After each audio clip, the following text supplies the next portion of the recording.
चीज़ें होती हैं जो बेस बनती हैं कोलेस्ट्रॉल के हाई होने की।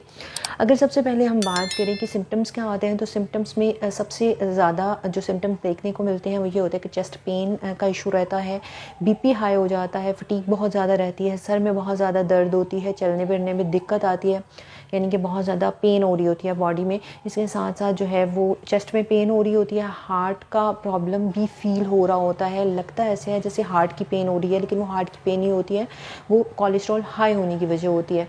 जब ये इशू आते हैं तो इसके बाद आप लिपिड करवाते हो। जब लिपिड करवाते हो तो अगर तो लिपिड प्रोफाइल में जो है वो 200 से ज़्यादा आपका कोलेस्ट्रॉल रेट हो तो इसको समझा जाता है कि ये हाई है। 220 से 240 के दरमियान में एक्स्ट्रा हाई जो है वो कोलेस्ट्रॉल होता है।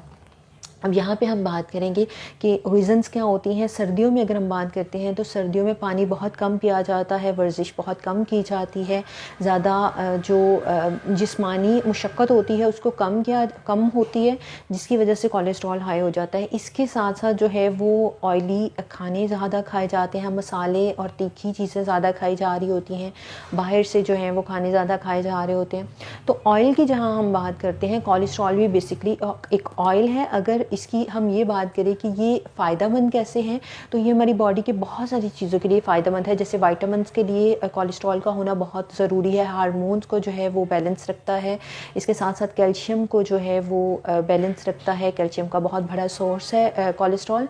तो हमारी बॉडी में बहुत सारी वर्किंग प्रोसेस ऐसे हो रहे होते हैं जिसमें कोलेस्ट्रॉल का होना बहुत ज़रूरी है, लेकिन जब ये हद से तजावज़ कर जाता है, जब इसका रेट जो है हाई हो जाता है, तो वहाँ पे आके इशू आ जाता है। कोलेस्ट्रॉल बेसिकली हमारी बॉडी में जो है ब्लड के साथ सर्कुलेट करता है, ये ब्लड के साथ चल रहा होता है, लेकिन जब इसकी रेंज ज़्यादा हो जाती है तो ये वॉल्स में जमना शुरू हो जाता है, हमारी कैपिलरीज़ में, हमारी वेन्स में, हमारी आर्टरीज़ में जमना शुरू हो जाता है।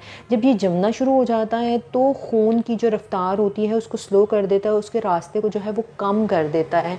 जब ये बहुत ज़्यादा हो जाता है तो वहाँ पे ब्लॉकेज करना शुरू हो जाता है, और अगर वही ब्लॉकेज जो है वो हमारी जो हमारी एओर्टा है, जो हमारी दिल की नाली है, उसमें ये ब्लॉकेज कर दे तो वहाँ पे हार्ट अटैक होने का जो है वो ख़तरा होता है। इसके साथ साथ बीपी हाई होता है। बीपी हाई होने की वजह भी ये होती है